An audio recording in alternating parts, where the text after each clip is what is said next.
bawat sandali.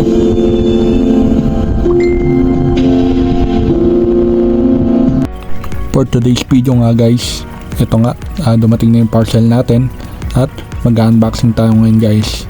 Ito yung keyboard na in-order natin sa may Shopee. Kaya naman dito sa part na to guys, ginamitan na natin siya ng gunting dahil mahirap nga siyang buksan dahil fragile. Thank you sa seller at balot na balot yung ating in-order na keyboard sa kanya. At kung makita nyo, ayan, natanggal na natin yung kanyang balot. Makita nyo naman, napakaganda, karton pa lang. Itong in-order nga pala natin na keyboard na to ay yung tri-mode ng Techwear. Kaya kung makikita nyo guys, napakaganda naman to. Karton pa lang, makikita mo na yung talagang itsura ng keyboard. Napakaganda, talagang may in love ka. At ayan, nabuksan na nga natin siya. Ino-open na nga natin siya at sa laman ng kahon, nandyan yung kanyang cable. Makikita nyo, ayun, ang ganda ng quality ng cable niya, hindi siya ordinary. At merong free na 4 na switch yata to. At tinitingnan natin kung ano pa yung mga nasa laman ng kahon. Kung makikita nyo na, i-open na natin siya guys. At nakabalot pa siya. At ayan pa yung damper sa may spacebar. At yung meron pa siyang screen protector para doon sa may LCD nya. Kaya guys, napaganda yan. Kina-check natin yung damper para sa spacebar. At ito nga yung LCD doon nakalagay sa may keyboard. Kaya napaganda naman guys, papakita ko sa inyo mamaya.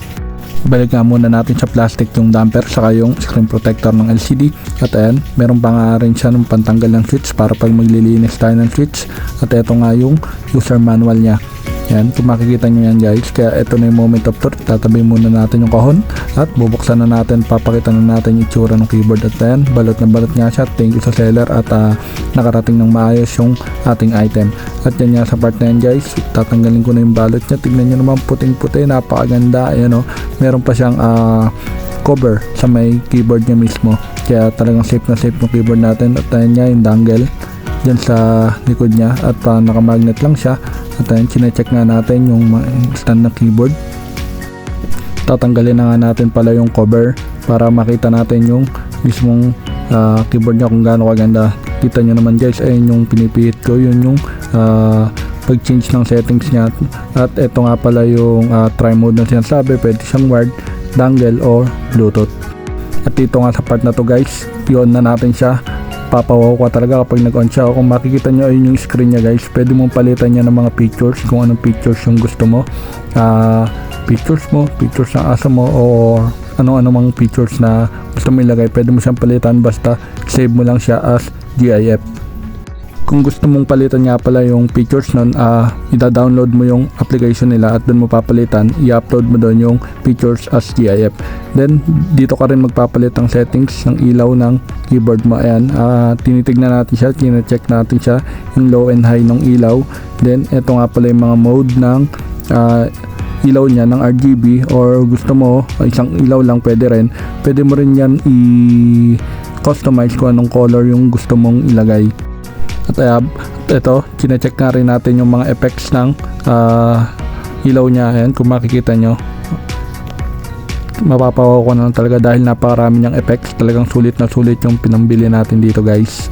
Ito na yung moment of truth niya guys. Ite-testing natin kung gaano ba kasarap sa tenga kapag nagta-type ka na. Ito, check natin siya.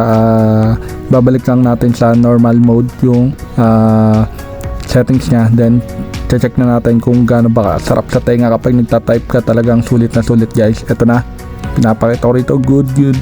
Ito na, pakinggan nyo guys.